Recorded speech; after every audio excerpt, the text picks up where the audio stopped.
Vanakkam, Vandanam, Assalamu alaikum to all the Tamil peoples all over India, Tamil Nadu, Thiruvarur, வேர்ல்டுவைட். நம்ம இப்போ பார்க்குறது தீன் சுடுவது. எல்லா காணொலியிலையும் இப்படி செக்குன்னு தட்டி விட்டு பார்க்குறவங்க இருக்கீங்களா, அவங்களுக்காக தான் இந்த வீடியோவை போடுறேன். ஏன் முக்கியமாக இதேமாரி பேசி ஒரு கான்செப்டை பேசுகிறோம்டா குறிப்பாக இந்த 2K கிட்ஸுக்கு பிடிக்காது. ஜாலியாக ஃபன்னாக போட்டால் பிடிக்கும். ஏன்னா அவங்க லைஃப்பில் ஜாலியாக தான் பார்த்துருக்காங்க. ஏன்னா என்ன மாதிரி நானும் ஒரு 80 கிட்ஸு செல்லு தான் கிடையாது. நாங்கள்லாம் அப்படி சுற்றி இருக்கிறப்ப அந்த டெலிஃபோனே அபூர்வமாக இருக்கிற காலகட்டத்தில் வளர்ந்தேன் நான். இப்போ என்ன விஷயம் இப்படி அறுக்கிறேன்னு நினைக்காதீங்க. பாட புத்தகத்தை கூட படிக்கிறது இல்லை. நிறைய சில பசங்க பாட புத்தகத்தை படித்து சாதிக்கிறாங்க. பாட புத்தகத்தை படித்தால் மட்டும் போதுமாண்டா அது பத்தாது. நிறைய புத்தகங்கள் லைப்ரரிஸ்லாம் இன்னைக்கு தூங்கிட்டு கிடக்குது. நிறைய புத்தகங்கள் எக்கச்சக்கமான ஆன்மாக்கள் சுத்திக்கிட்டு இருக்கு புத்தக வடிவில். அதை படிக்கிற பழக்கமே இன்றைய சமுதாயத்தில் இல்லை. இதை அந்த காலத்துல எப்படி உருவாக்குனாங்கன்றா கார்ட்டூனிஸ்டுகள், காமிக்ஸ்ன்னு சொல்லலாம். சொல்லப்போனா காமிக்ஸ்னா ஒரு தொடர கார்ட்டூன் கதைகள். சில கதைகளை துணுக்குகள்ங்கிற பேர்ல சில காமெடி, இப்ப மீம்ஸ்லாம் போடுவீங்கள, அதே மாதிரி குமுதம், மானந்த விகடன், எந்த பத்திரிகை எடுத்தாலும் அது சின்ன சின்ன துண்டுல ஒரு ஜோக்ஸ் போடும். அது சில இதுல சில ரெண்டு சில விஷயங்கள்ல நல்ல விஷயங்கள் சொல்லியிருப்பாங்க. அதை படிக்க ஆரம்பிக்கிறது. முன்னாடிலாம் தினமலர் எடுத்துக்கிட்டீங்கன்னா சிறுவர் மலர்ந்த ஒரு பத்திரிகை போட்டாங்க. தினத்தந்தி எடுத்தேன்னா அதுலயும் தினமணி எடுத்தீங்கன்னா சிறுவர் மணி, தினத்தந்தி எடுத்தீங்கன்னா தங்க மலர்ந்து போட்டாங்க. அதுல பாத்தீங்கன்னா அழகா கார்ட்டூன்லயே சில கதைகளை வரைஞ்சி சொல்லியிருப்பாங்க. உதாரணத்துக்கு நான் ஒரு இஸ்லாமிய சமூகத்தை சார்ந்த மனிதன். எனக்கு இந்து மத கோட்பாடுகள் பத்தி எப்படி தெரியும்டா, இதுல கும்பகர்ணனை பற்றிய விஷயங்கள், மற்றும் கிருஷ்ணருடைய பற்றிய விஷயங்கள், ராமருடைய பற்றிய விஷயங்கள் எல்லாம் கார்ட்டூனாவே நெடுந்தொடராவே இதுல சிறுவர் மலர்ல வந்துச்சு. அதனால நிறைய விஷயங்கள் நான் கத்துக்கிட்டேன். பழமுக மன்னன் ஜோண்டோரும் நிறைய பேர்ல வரும். அதே மாதிரி கொஞ்சம் கொஞ்சமா இப்படி படிக்க ஆரம்பிக்கிறப்ப படிக்கிற பழக்கம் வரும். ஃபர்ஸ்ட் நம்ம 3 எழுத்தை கூட்டி படிப்போம், அப்புறம் கொஞ்சம் படிப்போம், அப்புறம் ஒரு சில பேராவை படிப்போம், ஒரு கட்டுரையை படிப்போம். இந்த படிக்கிற பழக்கம் என்னை எப்படி மாத்துச்சுன்னு வச்சு, நம்மளை எப்படி மாத்தனா என்னையே மாத்துனுச்சு. ஒரு வாட்டி ஒரு 4 மணி நேரம் 5 மணி நேரம் உட்கார்ந்து ஒரு நாவலையே படிச்சுட்டேன். இந்த நாவலையே முடிச்சுட்டேன். எனக்கே ஆச்சரியமா இருந்துச்சு. நாவல்ல அப்படி பார்க்கணும்.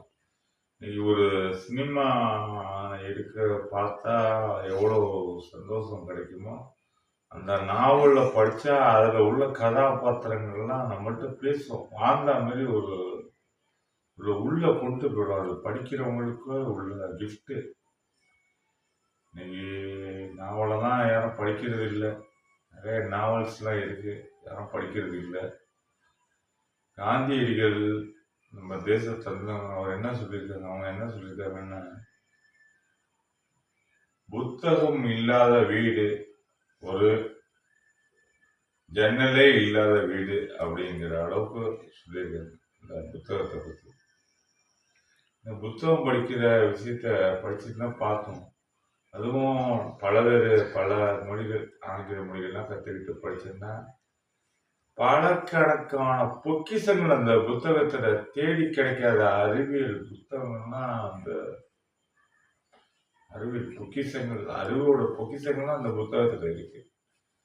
நமக்கு ஒரு ஏதாவது இப்ப நம்ம இன்னைக்கு ஏதாவது ஒரு நாலேஜ் தேவைன்னா கூகுள்ல சர்ச் பண்றோம், இல்லைன்னா யூடியூப்ல சர்ச் பண்றோம். அன்னைக்குதான் நம்ம ஒரு ஆய்வு செஞ்சு லைப்ரரியில போய் படிக்கணும், புக்ஸை தேடி படிக்கணும், படிக்கிற சிந்தனை இருந்துச்சு.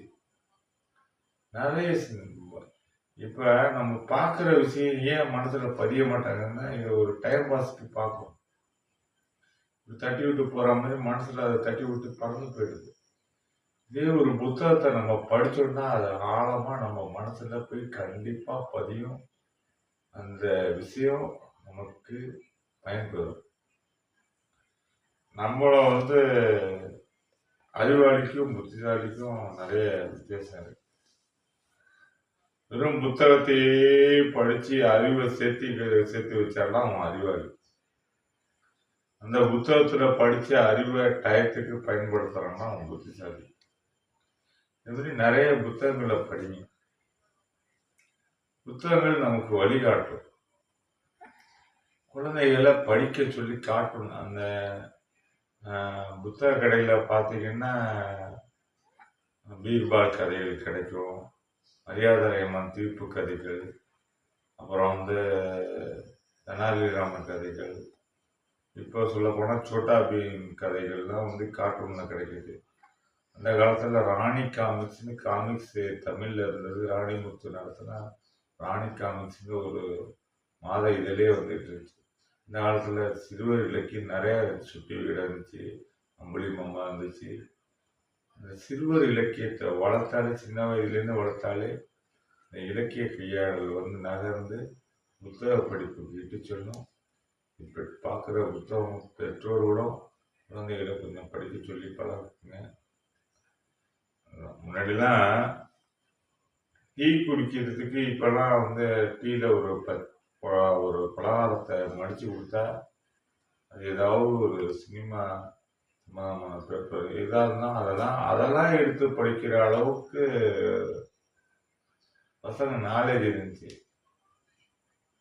இப்போ டீ குடிக்கிற டயத்துக்கு கூட பிள்ளைங்க படிக்கவே மாட்டாங்க. நாங்கள் இந்த டைம் அந்த 5 மினிட்ஸ் கூட பிள்ளைங்க படிக்க மாட்டாங்க. பொதி சுமக்கிற கழுதைகளாக நம்ம பிள்ளைங்களை வளர்க்கணும். புத்தக பொதிகளை மட்டும் சுமக்கிற கழுதைகளாக தான் நம்ம பிள்ளைங்களை சுமக்கிறோம். புத்தகமே சுமைகளாக ஆக்கிடக்கூடாது. புத்தகத்தை படிப்பை தாண்டி நிறைய விஷயங்கள் இருக்கு. அந்த இந்த புத்தகங்களை மற்ற புத்தகங்கள் கற்றுத்தரும். நிறைய விஷயங்கள் இருக்கு. நம்ம அகத்தியர் முனிவரை எடுத்து சொன்னா பார்த்தா நிறைய அவர் வர்மக்கலையை பத்தி அருமையா எழுதியிருக்காரு. உடலை வளர்த்தேன் உயிர் வளர்த்தேன்னு எழுதியிருக்காரு. வள்ளலாரை எடுத்து பார்த்தோம்னா வள்ளலார் என்ன சொல்லியிருக்காங்க, வாடிய பயிரை கண்டிய போதெல்லாம் கண்ட போதெல்லாம் வாடினேன்னு எழுதியிருக்காங்க. இப்படி நம்ம நினைச்சிட்டு இருக்கோம் நிறைய விஷயங்கள் புத்தகத்தில் சுவாரஸ்யமான எக்கச்சக்கமான விஷயங்கள் கிடைக்கும். நம்ம நினைச்சிட்டு இருக்கோம் புத்தர்னா ஒரு துறவின்னு நினைச்சிட்டு இருக்கோம், அவர் கடவுள் சிந்தனை உள்ளவர் நினைச்சிட்டு இருக்கோம்.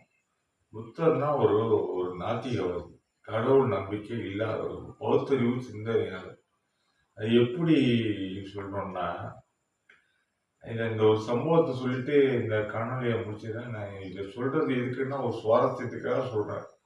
புத்தர் எப்படி நாத்திகவாதின்னா, அதாவது பௌத்தறிவு சிந்தனையாளர் தான். கடவுள் நம்பிக்கை இருக்கு, அது அடுத்த பிரச்சனை.